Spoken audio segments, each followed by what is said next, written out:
বলে আমার উম্মতিরা গো,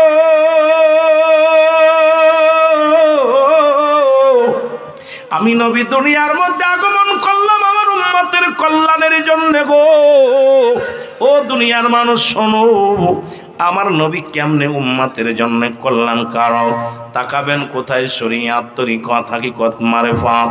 নবীজির দিকে তাকাইবেন, রাষ্ট্র চালাইবেন নবী, ব্যবসা করবেন নবী, সংসার করবেন নবী, গৃহিণী কৃষক হবেন আমার নবী, রাখাল হবেন আমার নবী। পৃথিবীর যেদিকে তাকান রাসূলুল্লাহর আদর্শ সেদিকে।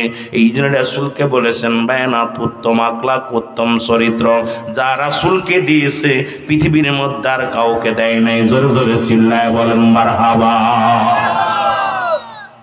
আমার ভাইয়েরা, আমার বন্ধুরা, আমার গভীর মনোযোগ দিয়া শোনা লাগবো, যেহেতু আপনাদের এলাকা ছিল এই এলাকার মানুষ। আমার বাড়ি মাগুরায়। এক দেশের গালি এক দেশের বলি, আপনাদের ভাষায় আমি কথা বলতে পারবো না। ও যুবক, যেহেতু আমার ভাষাগুলো যদিও আমি ব্যবহার করব সাধু ভাষা, আঞ্চলিক ভাষায় আমিও কথা বলবো না, যেহেতু আপনাদের বুঝতে ভালো হয় বইয়ের ভাষাগুলো ব্যবহার করো যাতে আপনাদের শুনতে এবং বুঝতে ভালো হয়। ও দরদি বন্ধু, দিলের কান্ডা লাগান শোনো।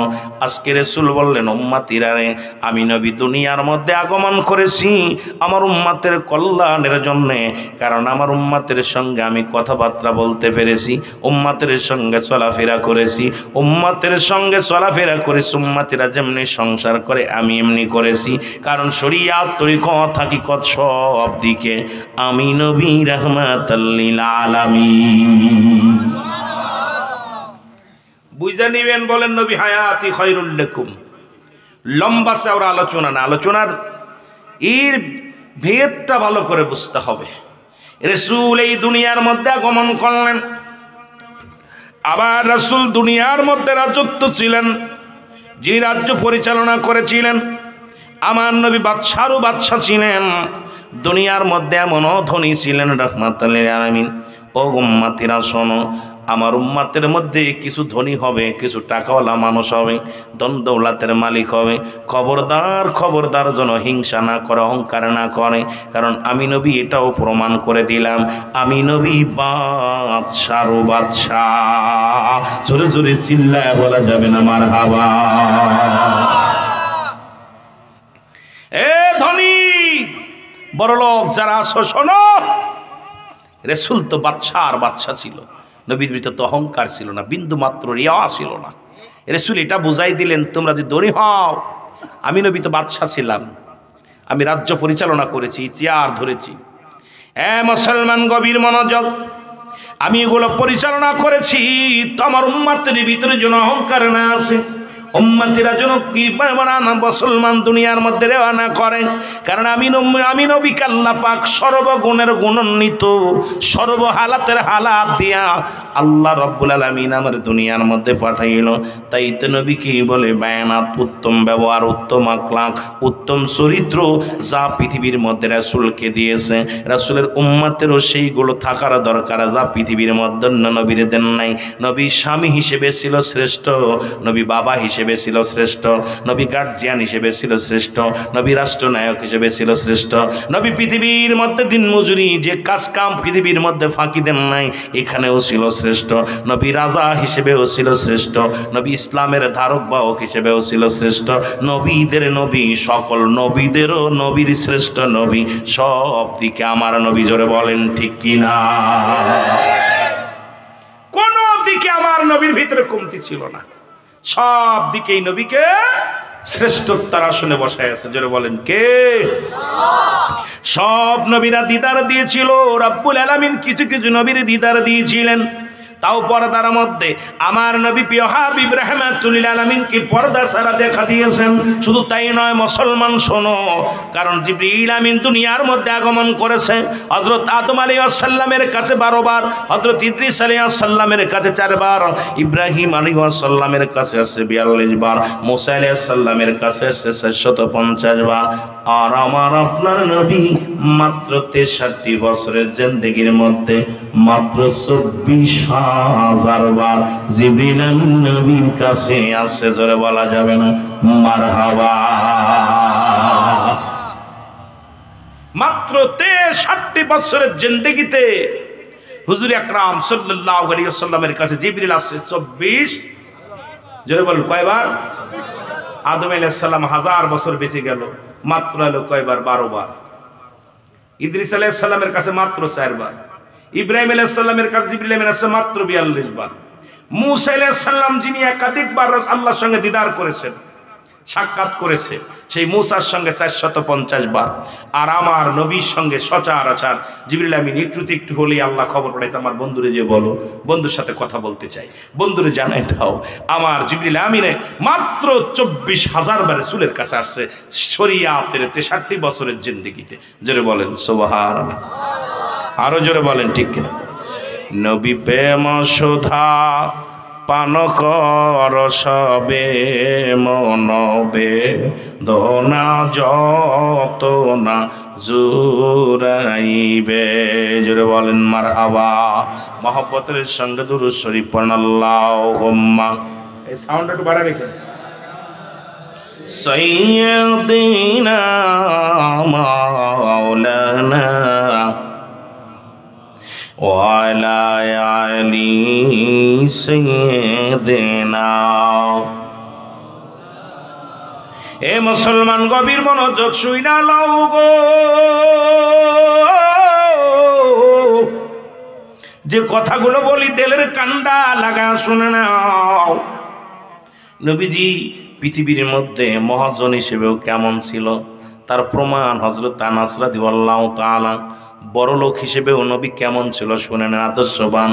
হযরত আনাস রাদিয়াল্লাহু তাআলা দীর্ঘ 10টা বছর আমার নবীর খেদমতে ছিল গো। হযরত আনাস বলে, আমি দীর্ঘ 10টা বছর হুজুরের খেদমতে ছিলাম।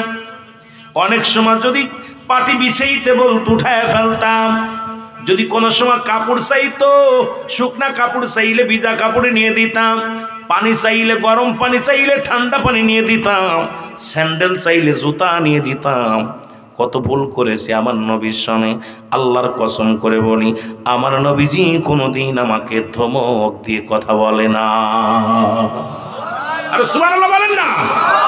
আর আমরা যদি লন্ডন থাকি রে ভাই, লন্ডন থেকে বাড়ি আইয়া 3 তালা 2 তালা বাড়ি করা পর গরিবরে গরিবের মানুষই মনে করি না। জোরে বলেন ঠিক কিনা?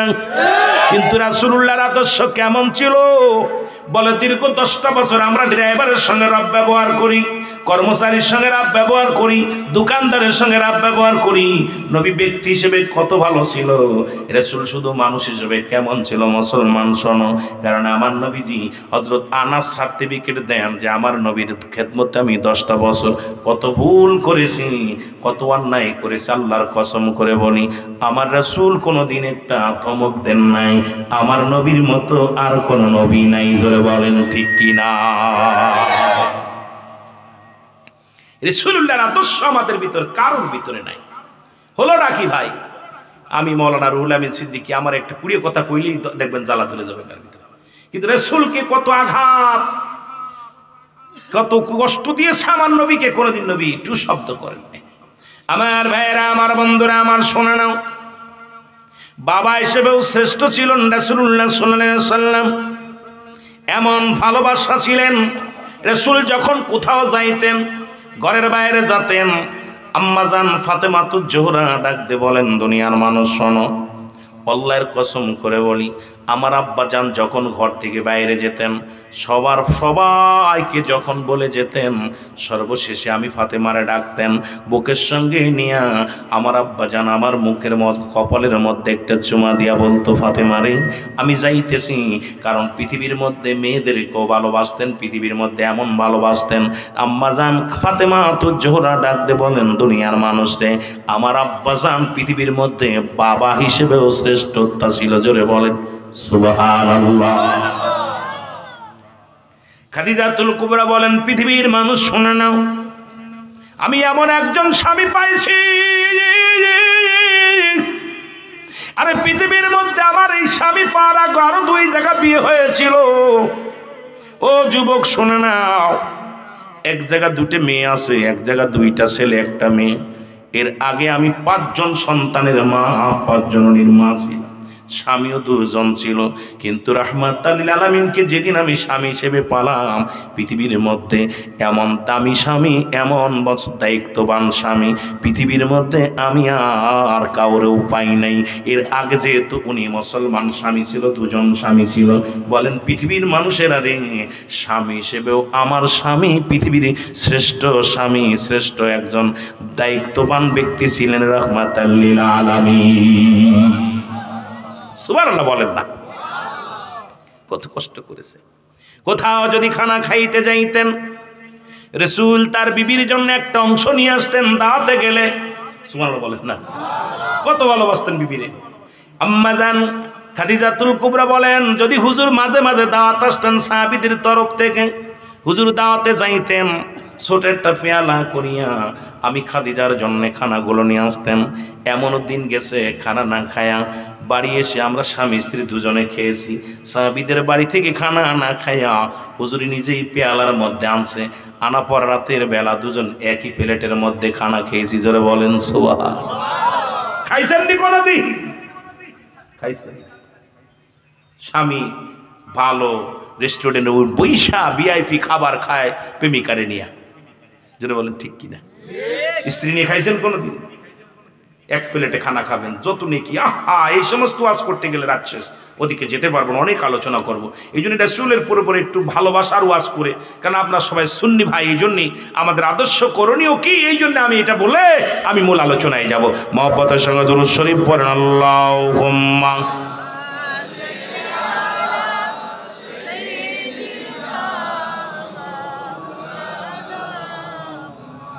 আমার ভাইয়েরা, আমার বন্ধুরা, আমার আম্মা জান আয়েশা সিদ্দিকা বলেন, আমি যখন ছোট্ট মানুষ, মাঝে মাঝে আমি যখন রান্না করতে বসতাম, আমার নবীজি আমার সঙ্গে শরীক হতেন। খাদিজাও বলে আমার সাথে শরীক হতেন। পানি এনে দিতেন আমার জন্য, আগুনটা আগায়া দিতেন, লাড়কি আগায়া দিতেন, রান্নার কাজেও সাহায্য করতেন আমার স্বামী। তিনি কে? রাহমাতাল লিল আলামিন। সুবহানাল্লাহ বলেন না? ওই যে বললাম বায়ানাত, উত্তম ব্যবহার, উত্তম আখলাক। আপনি কয়দিন আপনার বিবির পানি এনে দিয়েছেন, কয়দিন বিবিরে মাছ কুটে দিয়েছেন, কয়দিন বিবিরে রান্না করে দিয়েছেন। এই মুসলমান শুনে নাও, রাহমাতুল লিল আলামিন বলতেন, আম্মা জান খাদিজা বলেন, আমি যখন রান্না করতে বসতাম, হুজুর আমার পাশে বসে বসে মাঝে মাঝে কি করতেন, মাঝে মাঝে খড়িগুলো আগায় দিতেন। আর আমার নবীকে আমি বলতাম, হুজুর মনে হয় আপনার ক্ষুধা লাগছে বেশি, এই জন্য রান্নার কাজে আপনি আমার সহযোগিতা করেন। আমার নবী কয়, না রে খাদিজা না, আমি যখন তোমাকে সাহায্য করি, অসংখ্য ফেরেশতা তোমার আমার জন্য প্রার্থনা করে। জোরে বলেন সুবহানাল্লাহ। কয়দিন করছেন স্ত্রী কাজে সহযোগিতা করছেন? কথা কয় না, করছেন? আপনি একদিন বলেন বিবিরে, বলেন স্বামী, বিবিরে তুমি, আমি তোমার বাচ্চাটা আমার কোলে দাও। রান্না করতেছে কত কষ্ট করে, আপনি দেখবেন ওই বিবি কোনোদিন অন্য পুরুষের দিক তাকাবে? কোনোদিনও তাকাবে না। আপনি যখন বাড়ি গেলেন, বাড়ি যে বিবিকে ডাক দিলেন, বিবি রান্না করতেছে, দেখেন দৌড়ে যে আপনি কি করলেন, তুমি ঘেমে গেছো, বসো, আমি একটু আগুনের কাজটা করি। এ বিবি তুমি বসো, বাচ্চাটা নিয়ে বসলো, তুমি যাও বাচ্চাটাকে ঠান্ডা করো। তুমি ভাতগুলো বেড়ে নিয়ে নিজে বেড়ে দেন, পানি এনে দিলেন, দুইটা বাসন ধুয়ে দিলেন। দুইটা কি করলেন? দুইটা বাসন ধুইলেন, গ্লাসটা ধুইলেন, পানিটা আনলেন। আপনার বিবি সারা দিন ভরে দোয়া করবে, আহ আমার স্বামী আমার সহযোগিতা করেছে। আর আমরা মনে করি ওরা গোলাম, ডাক দে পানি আন, খাবার দেয়। বউ চিন্তা করে বড়া পড়ার সঙ্গে আইসি কর করতে, পুলিশ আর হলো আসামি। আমাদের দেশের বর্তমান স্বামী স্ত্রী পুলিশ আর আসামি। আসামি দেখলে যেমন পুলিশ দাবড় দেয়, আমাদের স্বামীরা এখন মহিলাদের দাবড় দেওয়া শুরু করছে। এই জন্য মহিলারাও স্বামীরে ফেলায় অন্য পুরুষের পাঁচ দোষ শুরু করছে। যেন বলেন ঠিক কিনা? ভালোবাসা চলে গেছে। আবার রাসূল পাক সাল্লাল্লাহু আলাইহি সাল্লাম তার বিবিগণ কেমন ভালোবাসত রাসূলকে। নবী যদি বাইরে থাকতেন, আম্মা জান খাদিজাতুল কুবরা বিছনায় পিঠ লাগাতেন না, কারণ যতক্ষণ পর্যন্ত ঘরের মধ্যে ফিরতেন না, আম্মা জান দরজায় পিঠ লাগায় লাগায় দাঁড়ায় থাকতেন। কখন এসে ডাক দিবে স্বামী, খাদিজা রে খাদিজা, দুইটা ডাক দিতে হবে, আমার খাদিজা, আমার স্বামীর কষ্ট হবে, দরজায় দাঁড়ায় থাকবে, কত কষ্ট হবে। মা খাদিজা জীবনেও কোনোদিন পিঠ লাগায় নাই বিছনায়, কারণ ওই দুইটা দিন তিনটা দিন পর্যন্ত হুজুর বাইরে থাকলেও মা খাদিজা দরজায় পিঠ লাগায় লাগায় দাঁড়ায় দাঁড়ায় ঘুমাইতেন। কেমন বিবি, সেই বিবিরা বলে আমার দেশের মানুষ কয় বুড়ি বিয়া করছো, কপাল পুরা, আমি কারোর নাম বলতে চাই না। সিলেটের জমিনের ভাইয়েরা, আপনার অলি প্রিয়, যেহেতু আপনারা রাসূল প্রিয়, বড় কষ্ট লাগে কথাগুলো শুনতে।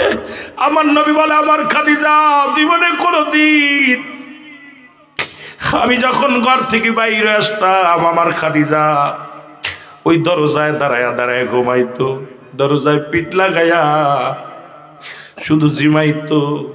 যতদিন আমি দরজায় আঘাত করেছি একটা দিন খাদিজার দরজা খুলতে দেরি হয় নাই। মা খাদিজার দরজা খুলতে একটু দেরি হয় নাই। আমি বলতাম খাদিজারে তুমি ঘুমাও না। খাদিজা বলতো হুজুর আমি কেমনে ঘুমাইবো, আমার স্বামী বাইরে, আমার চোখে ঘুম আসে না, কারণ আমার স্বামী বাইরে রয়েছে, ইসলামের দাওয়াত দেওয়ার জন্য গেছে। আমার স্বামী যতক্ষণ পর্যন্ত করে না আসে, দুনিয়ার মানুষ স্বামী হিসেবে এত প্রিয় ছিল নবীজি, স্ত্রী হিসেবেও এত প্রিয় ছিল। ও মুসলমান শোনো, সেই খাদিজারে যারা বলে বুড়ি বিয়ে করছে, এর মধ্যে আমার আপনার জন্য করলেন। নবীজির বয়স যখন 25, আম্মাজান খাদিজার বয়স তখন 40। নবীজি কোনো প্রেম করে বিয়ে করেন নাই। নবীজির সঙ্গে যখন মুসলমান খাদিজার পার্সোনাল যিনি ছিলেন, হিসাব রক্ষক ছিলেন, ওনাকে দায়িত্ব দিলেন। খাদিজা যখন রাসূলুল্লাহর মুজিজা দেখলেন, মেঘমালা ছায়া দেয় রাসূলুল্লাহর মাথার উপরে। একদিন হুজুরে পাক সাল্লাল্লাহু আলাইহি সাল্লাম মেসরাতে গেলেন, খাদিজাতুল কুবরা দাঁড়াইয়া রইলেন। দেখে রে বকরিগুলো নিয়ে যায়, সমস্ত মাঠের মধ্যে রোদ পড়েছে, কিন্তু নূরে মুহাম্মাদের মাথার উপরে মেঘমালাগুলো ছায়া দিয়ে রাখছে। জোরে বলেন সুবহানাল্লাহ। খাদিজা আশ্চর্য হয়ে গেলেন। এবার উচ্চ জায়গায় দাঁড়ায় দেখে মুহাম্মদ কি করে। দেখে রে সবাই, সব মাঠের মধ্যে সবার মাথার উপরে রৌদ্র, কিন্তু রাসূল পাক সাল্লাল্লাহু আলাইহি সাল্লাম যেখানে বসে আছে ওই মাথার উপরে এক টুকরা মেঘমালা ছায়া দিয়ে আছে, এবং বনের সাপগুলো এসে আমার নবীর গায়ে বাতাস শুরু করেছে। জোরে বলেন সুবহানাল্লাহ। দূর থেকে খাদিজা দেখলেন মুসলমান দেখিয়ে, অনেকগুলো মুজিজা দেখিয়ে চিন্তা করেছিল দুইবার বিয়ে হয়েছে, আর জীবনে বিয়ে করব না। কিন্তু রাসূলের আদর্শ, রাসূলের চরিত্র, রাসূলের গুণাগুণ দেখে খাদিজা পাগল হয়ে গেলেন। মা খাদিজা চিন্তা করে, আহারে আহারে, আমি দুনিয়ার কোনো পাগল নয়, ধন সম্পদের পাগল নয়। নূরে মুহাম্মদ যদি আমার স্বামী হয়, আখিরি নবী যদি আমার স্বামী হয়, ওই আখিরাতের ময়দান, কবরের ময়দান আমার জন্য অনেক উত্তম হবে। জোরে জোরে চিল্লায় বলেন মারহাবা। খাদিজা প্রস্তাব পাঠাইলেন, নবীজি প্রস্তাব প্রত্যাখ্যান করলেন। ওই যুবক, নবীজি প্রত্যাখ্যান করলেন, বলে খাদিজারে এটা হবে না। খাদিজাকে যে বলো যেহেতু আমার চাচা আছে, এটার সমাধান আমি দিতে পারবো না, এর ডিসিশন আমি নিতে পারবো না। রাহমাতুল আলামিনের চাচা আবু তালিবের কাছে প্রস্তাব দেওয়া হলো। আবু তালিব রাহমাতুল আলামিনকে ডাকলেন, ডাকিয়া পরামর্শ করলেন। বলে চাচা গো, আপনি যেটা, যেহেতু আপনি আমার গার্জিয়ান, আপনি যেটা ভালো মনে করেন সেটাই। এবং খাদিজার সঙ্গে বিয়ে হয়ে গেল। বিয়ে হওয়ার পর মা খাদিজাকে বিয়ে করার পিছনে একটা কারণ আছে, সেই কারণটা হলো রাসূলুল্লাহ বলেছেন মুসলমান আল্লাহর বিধান হলো পৃথিবীর মধ্যে যদি আল্লাহর পরে কাউকে সিজদা করতে হয়, সিজদা করার হুকুম দিতেন, দুনিয়ার মধ্যে নিজ নিজ স্বামীর পায়ে স্ত্রীদের মুসলমান সিজদা করার বিধান থাকতো। জোরে বলেন ঠিক কিনা? আমার রাসূলুল্লাহ বিয়ে করার পিছে একটাই কারণ হলো, পৃথিবীর মধ্যে এত বয়সী মেয়ে কিন্তু আমার রসুলকে কোনোদিন অবহেলা করেন নাই। নবী এত ধন সম্পদ থাকা পরও নবীকে কত সম্মান করেছে, কত ভালোবাসছে।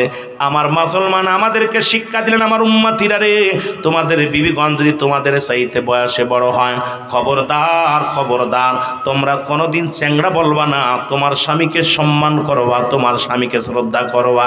আবার নবীর বয়স যখন 53, বুড়া হয়ে গেছে, এরকম বয়স, বুড়া বয়সে বিয়ে করলেন 7 বছরের মেয়ে আম্মা জান আয়েশা সিদ্দিকার। জোরে বলেন ঠিক কিনা?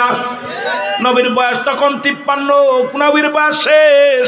এই বয়সে আসি একটা ছোট্ট মেয়ে বিয়ে করলেন। নবী এটাও প্রমাণ করে দিলেন, উম্মতিরা রে, তোমার স্বামী যদি বুড়া হয়, তোমার স্বামী যদি তোমার চাইতে বয়সে বুড়া হয়, খবরদার খবরদার তারে বুড়া বলবা না। আম্মা জান আয়েশা সিদ্দিকা এত ভালোবেসেছেন আমার নবীকে, পৃথিবীর মানুষেরা শোনো, আমার নবী একদিন কাঁদতেছিলেন খাদিজার কথা মনে করে। আমার নবীর ডাক দিয়ে আম্মা জান আয়েশা সিদ্দিকা বলে, হুজুর আপনি কেন কাঁদেন? ছোট্ট বালিকা খাদিজাতুল কুবরা আম্মাদান আয়েশা সিদ্দিকা ছোট্ট বালিকা বলো, হুজুর আপনি কেন কাঁদছেন? বলে, আয়েশা রে, আজকে আমার খাদিজার কথা মনে পড়ে যায়। আম্মাদান আয়েশা সিদ্দিকা বলি, ইয়া রাসূলুল্লাহ, ইয়া হাবিবাল্লাহ, আমি আপনাকে এমন ভালোবাসবো যা পৃথিবীর মধ্যে কোনোদিন আর আম্মাদান আপনার খাদিজার কথা মনে করতে দিব না। যে দ্বারা প্রমাণ হয় তোমার স্বামী যদি বয়স বেশি হয় তবু তুমি ভালোবাসো, স্বামী যদি বয়সে ছোট হয় তবু সম্মান করো, ইজ্জত দাও। আমার আপনার জন্য নবীজিটা করে গেলেন, আর সেই নবীরে যদি বলি বিয়ে বাণিজ্য করেছে, সেই নবীরে যদি বলি আমার নবী বিয়ে বাণিজ্য করেছিল, আবার আমরা যদি বলি সেই নবীজি কি করেছে, সেই নবী বুড়িটা বিয়ে করছে, আপনার মতো কপাল পোড়া মানুষ আর জগতে নাই, জোরে বলেন ঠিক কিনা? রাসূল তো আপনার জন্য করেছে যে আমার উম্মতের মধ্যে এমন কিছু ছেলে হবে বয়স করে বুড়ো মেয়ে বিয়ে করবে, তবুও মেয়েরা খবরদার, ও তোমার স্বামী, ও কি তোমার স্বামী, শ্রদ্ধা করো। আবার রাসূল বললেন, আম্মাজান আয়েশাকে বলতেছিলেন, খাদিজাতুল কুবরা যখন এই 27 রজবের মাস, ও মুসলমান শোনো, রাসূলুল্লাহ যখন দিদার করেছিলেন আল্লাহ রাব্বুল আমিনের সঙ্গে, আমার দুনিয়ার মধ্যে সে আম্মাজান আয়েশা সিদ্দিকাকে ডাকতে বলে, আয়েশা রে, আমি দেখলাম একদল মহিলারা জাহান্নামের ভিতরে দাউ দাউ করে জ্বলে। আম্মাজান আয়েশা সিদ্দিকা বলে, ইয়া রাসূলুল্লাহ, ইয়া হাবিবাল্লাহ, ওরা কারা? নবী বললেন, আয়েশা রে, ওই সমস্ত মেয়েরা হলো স্বামীকে লানত করত। পৃথিবীর মধ্যে যত মেয়েরা স্বামী, যারা পৃথিবীর যত বড় দামি মেয়ে হোক, যত বড় হজ করুক, যত বড় যা করুক না কেন, পৃথিবীর মধ্যে যারা স্বামীকে লানত দেয়, স্বামীকে গালাগালি করে, স্বামীকে অভিশাপ দেয়, এই মেয়েরা বিনা হিসেবে জাহান্নামে যাবে। খবরদার, রাসূল বলছে লানতকারী মহিলারা জাহান্নামে চলে যাবে। আম্মাজান আয়েশা সিদ্দিকা বলে, ইয়া রাসূলুল্লাহ, ইয়া হাবিবাল্লাহ, লানত কাকে বলে? বলে, ওই সমস্ত মেয়েরা তার স্বামীকে গালি দিত, স্বামীর দুর্নাম করত, স্বামীকে অভিশাপ দিত। আমার বাবারা, তাহলে স্বামীর মর্যাদা কোথায়? ঠিক কিনা, ঠিক কিনা? স্বামীর মর্যাদা কোথায়? কিন্তু সেই স্বামী হইয়া যদি বলে রাসূল এই করেছে, আরে তোমার আমার জন্য বলছে, নবী বলছেন হায়াতি খায়রুল লাকুম, এই একটা হাদিসের ব্যাখ্যা বিশ্লেষণ করে আলোচনা করতে গেলে আমার রাত শেষ। রাসূল বলছে আমার আসি দুনিয়ার মধ্যে আগমনটা আমার উম্মতের জন্য কল্যাণকারক, কারণ আমি নবী কথাবার্তা বলেছি, চলাফেরা করেছি, কেমনে সংসার করবে এটাও আমাকে করার জন্য দুনিয়ার মধ্যে পাঠাইলো। রাজনীতি করব কেমনে, আমি কি করব মুসলমান? এখন কয় নবী রাজনীতি করছে, নবী রাজনীতির দলের নামটা একটু বলেন শুনি, নবী কোন দল করতো? এই মোল্লা কয় নবীও রাজনীতি করতো, কোন দল করতো আমার জানায় দাও, যে নবীর দলের নাম কি? নবীজি দল, যে দলটা নবী রাজনীতি করতো, রাজনীতির দলের নামটা কি ছিল? নবী একটা নীতি করতো, সেটা হলো লা ইলাহা ইল্লাল্লাহু মুহাম্মাদুর রাসূলুল্লাহ সাল্লাল্লাহু আলাইহি ওয়াসাল্লাম। জোরে বলেন না মারহাবা। আমার ভাইয়েরা, আমার বন্ধুরা, আমার এই জন্য আমি বলতেছিলাম রাসূল কেমন। হঠাৎ করে একটা কথা মনে পড়ে গেল, নবী ছিল এতিম। পৃথিবীর মধ্যে যদি কোনো ব্যক্তি এতিম হয়, আল্লাহ বলে আদম ইয়াজিদকা ইয়াতীমান ফাও। আল্লাহু আকবার বলো না। আল্লাহ বলে হাবিব আপনাকে আমি এতিম বানাইলাম, মারহাবা বলো। আর একটু জোরে বলো আল্লাহু আকবার। নবী বলেন আমি আপনার এতিম বানাইলাম। কেমন এতিম?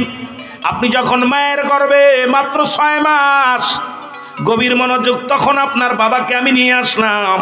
যখন আপনার বয়স 6 বছর, তখন আপনার মাকে আমি নিয়ে আসলাম।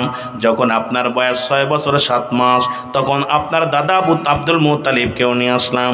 আপনি এমন এতিম, দুনিয়ার মধ্যে এমন এতিম। নবী এতিমের কষ্ট বুঝতো কেমন করে শুনে নেন বাবা। রাহমাতুল লিল আলামিন একদিন ঈদুল ফিতরের নামাজে যাইতেছিলেন, দেখে একটা বালক বসে বসে কাঁদতেছে। আমার নবী ডাক দিয়ে বলে, বালক রে তুমি কেন কাঁদো? ঠিক কি না? কথা বলবেন। এতিমের নবী এতিম ছিল, যাতে এতিমের দুঃখ বোঝে। আবার নবী বাদশা ছিল। সব দিক থেকে আমি যেদিকে তাকাই নবীর গুণ ছাড়া, ওই যে বেলাত বলেছি, উত্তম ব্যবহার, উত্তম আখলাক, আপনি যেদিকে তাকান, আপনি কোন দিকে তাকাবেন? রাসূলুল্লাহর আদর্শের দিকে যেদিকে তাকাবেন সেদিকেই রহমত। জোরে বলেন ঠিক কিনা? এমনি বলেন আল্লাহুম্মা আরসালনাকা ইল্লা রাহমাতাল লিল আলামিন। আল্লাহ বলে হাবিবরে আপনি হলেন রব্বুল আলামিন, আমি হলাম রাহমাতাল লিল আলামিন। নবী গোটা কুল কায়নাতের জন্য রহমত। জোরে বলেন ঠিক কিনা? কোথায় তাকাবেন? যেদিকে তাকাবেন। আমার রাসূলের আদর্শ, রাসূলের চরিত্র, রাসূলের গুণাগুণ, রাসূলের আমার নবী যে নিয়ামত, রহমত, সব দিকে যেদিকে তাকাবেন সেদিকেই পাবেন। আমার ভাইয়েরা, আমার নবী ডাকতে বলে বালক তুমি কান্দো কেন? আজকেও তো ঈদের দিন, তুমি কেন কান্দো? বালক বলে তুমি কে গো? তোমারে বলতে হবে। বালক রে, আমার নবী ডাকতে বলে বালক রে তুমি আজকে ঈদের দিন ঈদগার ময়দানে না যায় এখানে বসে কেন কাঁদছো? বালক বলে আপনারা তো আমি চিনি না, আমি কেন কাঁদছি আপনারা আমি কি করে জানাবো? এই দুনিয়ার মধ্যে আমার মা আমার বাবা দুনিয়ার মধ্যে না, এই দুনিয়ার মধ্যে আমার মা নাই, আমার বাবা নাই। রাসূলের চোখ দিয়ে পানি বাইর হয়ে গেছে। আমার নবী বলে বালক রে তোমার মা নাই, তোমার বাবা নাই। বলে হুজুর আমি ঈদগাহ ময়দানে আজকে বালকেরা আনন্দ করব, বাবা মা বাবার সঙ্গে ঈদগাহ ময়দানে যাবে, কোলাকুলি করব, বাড়ি আসবো, মিষ্টি খাইবো, সেমাই খাবো, তারা মিষ্টি খাইবো, হালুয়া খাইবো। এই দুনিয়ার মধ্যে আমার মাও নাই, আমার বাবাও নাই। আমি ঈদের ময়দানে যাই, আমি বাবার শূন্যতা পূরণ হবে না, বাড়ি এসেও মার শূন্যতা পূরণ হবে না। এই জন্য আমি বসে বসে কান্দি। রব্বে কারীম আমার মা বাবারে নিয়ে গেছে, আমি এই জন্যে কান্দি। আমার নবী বলে বালকরা আর কান্দিস না, চোখের পানি ফেল, মুছে ফেল, আমিও এতিম, আমি নবীর মা নাই, আমি নবীর বাবা না। বালকরে চল আমার সঙ্গে ঈদগাহ বাড়িতে চল। বালকরে আমি তোর কাছে বলি আজ থেকে যদি রাহমাতুল লিল আলামিন যদি তোর বাবা হয়ে যায় তাহলে তোর মনে কোনো দুঃখ থাকবে নি। বালক বলে কে গো আপনি? আমি রাহমাতুল লিল আলামিন, আমি রাহবুলা, আমি হলাম আল্লাহর নবী রাহমাতুল লিল আলামিন। নবীজি বলেন বালকরে বলো আমি যদি আজ থেকে তোমার বাবা হয়ে যায় তোমার কি কোনো দুঃখ থাকবো? বালক বলে ইয়া রাসূলুল্লাহ, ইয়া হাবিবাল্লাহ, পৃথিবীর মধ্যে যদি আপনি আমার বাবা হয়ে যান পৃথিবীর মধ্যে চাইতে আর সৌভাগ্য পৃথিবীর মধ্যে কোন বালকটা আছে? কারণ পৃথিবীর মধ্যে সব চাইতে হ্যাপি হব আমি যদি আপনি আমার বাবা হন। জোরে জোরে চিল্লায় বলেন মারহাবা। নবীজি বললেন বালক রে তাহলে তুমি খুশি? বলে বালকের চোখের পানিগুলো জপ জপ করে পড়ে। আমার নবী ডাকতে বলে বলো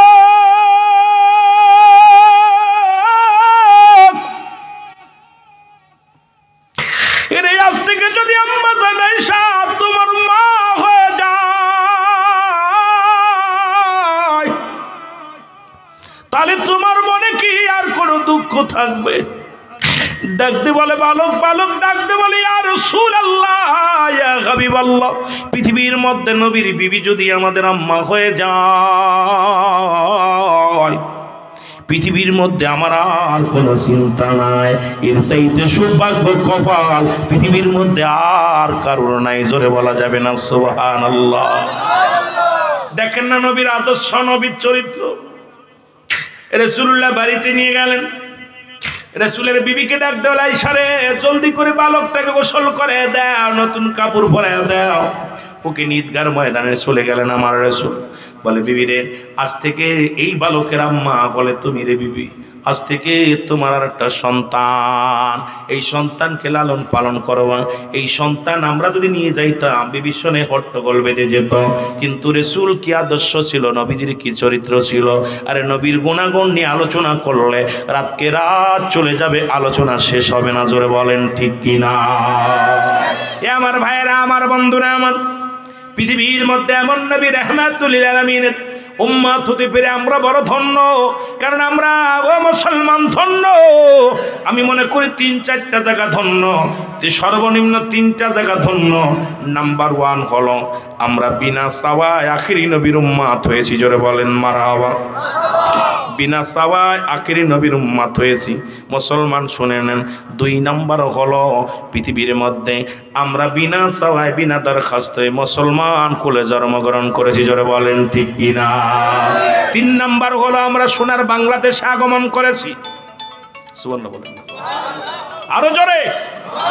যদি বলি কেন, কারণ বাংলাদেশের মানুষ যেমন খোদা প্রেমিক, রাসূল প্রেমিক, আর 2টা দেশ, একটা হলো সোনার মদিনা, একটা হলো সোনার বাংলা।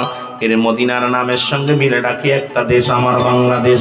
এই বাংলাদেশের মধ্যে আমরা আগমন করেছি রাসূলুল্লাহর মহব্বত নিয়ে যেন দুনিয়া থেকে যেতে পারি। আল্লাহ আমাদের কবুল করো, জোরে জোরে বলেন আমিন। এই জলি আল্লাহর বাংলাদেশ, শাহজালালের বাংলাদেশ, বলো শাহপরানের বাংলাদেশ, খানজানালির বাংলাদেশ, বলো বাংলাদেশ, বাংলাদেশ কবুল করুন আল্লাহ, ও গো কবুল করুন আল্লাহ। এই ফুলতলি সাহেব কেবলার বাংলাদেশ, খাজা এনায়েত পুরীর বাংলাদেশ, খাজা ফরিদ পুরীর বাংলাদেশ, বাংলাদেশ, বাংলাদেশ। ও গো তাদের পথে তাদের মতে কবুল করুন আল্লাহ, ও গো কবুল করুন আল্লাহ। এই শাহজালালের বাংলাদেশ, শাহপরানের বাংলাদেশ, বলো শাহজালালের বাংলাদেশ, শাহপরানের বাংলাদেশ। ও গো বাংলাদেশ, বাংলাদেশ কবুল করুন আল্লাহ, ও গো কবুল করুন আল্লাহ, জোরে বলো মারহাবা। এ দুনিয়ার মুসলমান,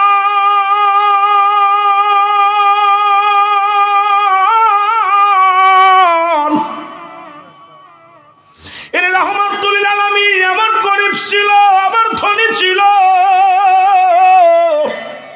ও যুবক, দিলের কান্ডা লাগায়া শুনে নাও, রহমাতুল আলামিন 3 দিন ক্ষুধার্ত অবস্থায় অনেক কষ্ট করে লাঠি ভর দিয়ে, হযরত আনাস বলে আমি দেখলাম রাসূল রাস্তা দিয়ে হেঁটে যায়, হেলে দুলে জমিনের মধ্যে পড়ে যায়। যিনি বাদশার বাদশাহ, যিনি কুল কায়নাতের রহমত, যিনি আসমানেরও নবী জমিনেরও নবী, ও মুসলমান শুনে নাও, এমন নবীজি রাস্তা দিয়ে হেঁটে যায়, লাঠি ভর দিয়া নবীজি হেলে দুলে জমিনের মধ্যে পড়ে যায়, জোরে বলো আল্লাহু আকবার। এত কষ্ট করে নবীজি চলে গেলেন আম্মা জান ফাতেমার ঘরে, সালাম দেয়, আসসালামু আলাইকুম ফাতেমা। ভিতর থেকে কান্নার আওয়াজ শুনতে পায়। আল হাসান আল হুসাইন, 2টি ভাই কান্দে, হাসান কান্দে হুসাইনকে ধরিয়ে। আরে আজ 5টা দিন হয়ে গেল অনাহারে আসি, নবীর পাগলেরা শুনে নাও। আরে নবীর পাগলেরা শোনো, শুধু উম্মাতের জন্য নবী কত কষ্ট করে গেল, সেই উম্মাতিদের কি করণীয় দরকার এটা আমাদের জানার দরকার। আবার ভাইরা আমার, বন্ধুরা আমার, ভিতর থেকে মা ফাতেমা ডাকতে বলে, হুসাইন,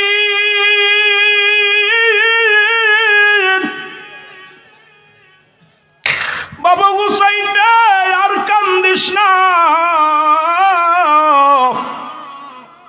বাজারে গেছে তোমার আব্বা জান কিছু না কিছু ঘরের মধ্যে আনবে। ও আমার যুবকেরা, যারা গরিব আছো দুঃখ পেও না বাবারা আমার। যেহেতু আমি দরিদ্রদের নিয়ে আলোচনা শুরু করেছি, বাবা শোনো, আজকে তোমরা গরিব হলে কষ্ট পেও না। যদিও লন্ডন প্রবাসী তোমরা বেশি, তবু গরিবের বিষয় নিয়ে আলোচনা শুরু করেছি, বাবা শুনে নাও। নবীর আদর্শ কেমন ছিল? 3 দিন পর্যন্ত নবী অনাহারে, নবীর পেটে কোনো খাবার নাই, একটা খুরমা পর্যন্ত খায় নাই। রাহমাতুল লিল আলামিন চলে আসলেন মা ফাতেমার ঘরে, হযরত আলী রাদিয়াল্লাহু তাআলার ঘরে। এই ঘরের মধ্যেও কোনো খাবার নাই। শেরে খোদা হযরত আলী প্রতিদিন কাজে যায়, কেউ তারে কাজ দেয় না, কেউ তারে একটা কাজ দেয় না। হযরত আলী সৈন্য ব্যাগ নিয়ে বাড়ি চলে আসে। আসে, খালি ব্যাগটা নিয়ে যখন ঘরের মধ্যে রাখে, মা ফাতেমা ডাক দে বলে, প্রাণের স্বামী গো, ও আমার স্বামী, সন্তানেরা খোদার যন্ত্রণায় ছটপট করে, কিছু খাবারের ব্যবস্থা যদি না করতে পারি তাদেরকে আমি কি করে বুঝ দিব। ফাতেমাও কান্দে, আলীও কান্দে। মুসলমান শুনে নাও, সেরে খোদা হযরত আলী আবার আমার দেশের বক্তারা কয় সেরে খোদা হযরত আলী মদ পান করেছে। আরে শোনেন আমার নবীর পাগলেরা, শোনো, সেরে খোদা হযরত আলীর বয়স যখন 12 বছর, তখন সেরে খোদা হযরত আলী ইসলাম ধর্ম কবুল করেছে। জোরে জোরে চিল্লায় বলা যাবে না সুবহানাল্লাহ। আর ইসলাম ধর্ম কবুল করার পর নবী বলেন হারাম, যেহেতু মদ হারাম, নবীর আমার নবী যে আমার যারা পাগলামি করে কথা বলেন, সেরে খোদা হযরত আলী জীবনে মদের পেয়ালা হাতে নেন নাই, কিন্তু আমার দেশের বড় বক্তারা যারা বড় বিদেশ থেকে লেখাপড়া করে বলে সেরে খোদা হযরত আলী নামাজে যে ঢুলেছিল, মদ পান করেছে। আরে বোকার দলের আসন, কার লগে তো মদ লাগায়া দিলি। আল্লাহর নবী বললেন আমি কিয়ামতের ময় দেখে আসলাম, এই কোথায়, এই মিরাজের রাত্রে গিয়েছিলাম, দেখে আসলাম একদল মানুষ, তারা তাদের গায়ের মধ্যে কোনো গোস্ত নাই, তারা জাহান্নামী অনেক আমল করে, দাড়ি টুপি জুব্বা পাগড়ি হজ যাকাত সব করেছিল, তারপরও তার আমল শূন্য হয়ে তারা জাহান্নামে যাবে। আমার নবীজি বলার পর বলতেছিল তারা কারা গো? নবী বলেন এই পৃথিবীর মধ্যে যারা অন্যের দোষ ধরেছে না জানিয়া, যারা তার বিরুদ্ধে সমালোচনা করেছে, ওই ব্যক্তির সামনে যে দাঁড়ায় যাবে, ও ব্যক্তি তুমি আমার নামে মিথ্যা তহমত দিয়েছিলে, আমি তো এই কাজটা করি নাই, তখন তার আমল নামা থেকে আমল নামাগুলো ঝরে যাবে, তারা শূন্য আমল নিয়ে জাহান্নামে চলে যাবে। আজকে যারা সেরে খোদার নামে মদখোর বানাইলা, শুনে নাও শুনে নাও, একদিন তোমার জবাব দিতে হবে আল্লাহর আদালতে। জোরে বলেন ঠিক কিনা?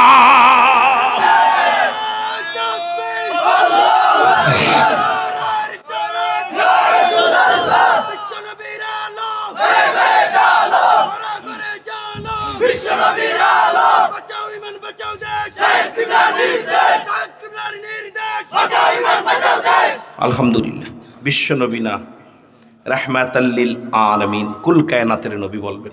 বিশ্ব নবী আর বিশ্ব কবি।